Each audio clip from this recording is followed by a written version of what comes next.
Steve, what's going on? I'm about to miss the opportunity of a lifetime. Some weird villager said he'd give me a stack of emeralds if I covered that glowstone ball in paintings. Why? I don't know. But still, it's a full stack of emeralds. Do you know what I could buy with that? Yes, a lot. So, why can't you figure it out? It's not a flat circle. You showed me how to find the area of a circle, but the glowstone ball doesn't have an area. How would I know how many paintings I need? Oh. You need to find the surface area. What does that mean? Surface area is the area of all the faces of a 3D shape. Take this rectangular prism. Surface area formulas are definitely more complicated than the formulas for area, so you will probably want to write it all down. I'm listening. The surface area of any prism is 2 times the area of the base, plus the lateral area. What does that mean? The base is one of the 2 identical ends of the prism. In a rectangular prism, any 2 parallel sides will work as the bases. Let's just use these 2. They are rectangles, so we use length times width to find their area. Let's say the base is 4 meters by 5 meters. 4 meters times 5 meters equals 20 square meters. Yes. That's the area of one base. We want to find both bases. That's why we multiply it by 2. 20 times 2 equals 40 square meters. Right. So we do that twice more to find the other 4 sides? You could do that, but there is a shortcut we could use. We will find the lateral area, or the area of all these rectangles connecting the 2 bases. To find this, we multiply the perimeter of one of the bases by the length of the prism. Okay. So the perimeter is 4 plus 4 plus 5 plus 5, or 18 meters. Right, let's say the length of the prism is 10 meters. So 18 times 10 equals 180 square meters. Great job. That's the lateral area. Now we just add the lateral area to the area of our 2 bases. 180 plus 40 equals 220 square meters. Great. So this will work with any prism. Yes. That's because all prisms have 2 bases connected by rectangular faces. It will also work with cylinders. Let's say the height of this cylinder is 7 and the radius is 3. Okay. So first I need to find the area of the bases. 3 squared is 9, and 9 times 3.14 is 28.26.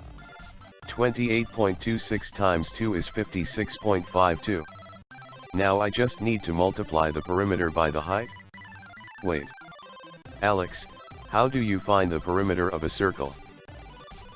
Oh, it's pretty simple. The perimeter of a circle is called its circumference. To find the circumference, you use the formula pi times diameter. Got it? So if the radius is 3, the diameter is 6. 6 times 3.14 is 18.84. And that times 7 is 131.88.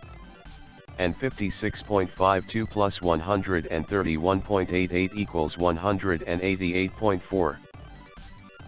Good job. Pyramids have a similar formula, but it's a little bit different. The formula is LA plus B.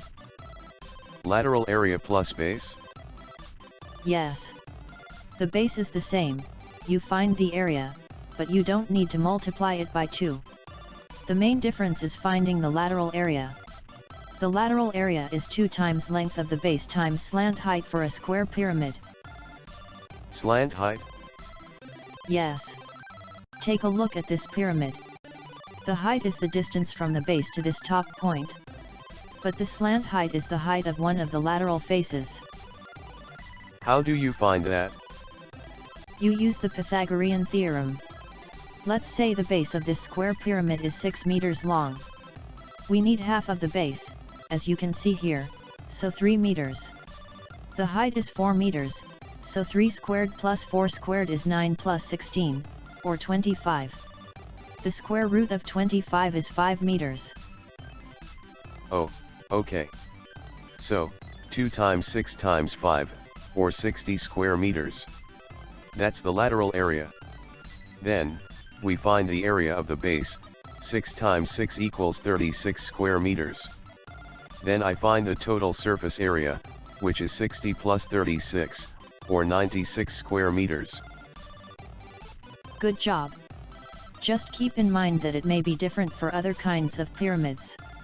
This formula for lateral area only works with square pyramids. You may need to find the area of all the lateral faces separately in other pyramids. Oh, okay. Wait, what about cones? Oh, cones are the same, except for the lateral area. The formula for the lateral area of a cone is pi times radius times slant height. Thanks. But I still don't know how to find the surface area of the glowstone ball. Oh, right. That glowstone ball is a sphere. The formula for the surface area of the sphere is 4 times pi times radius squared. What's the radius of the glowstone ball? Well, it's 10 blocks long, so 5 meters. Great. 5 squared is 25. Now we multiply. 4 times 3.14 times 25 equals 314. Since each 1 meter by 1 meter painting covers 1 square meter, you will need 314 paintings. You might want to get a few more, just in case. Oh wow. Thanks Alex. Stack of emeralds, here I come.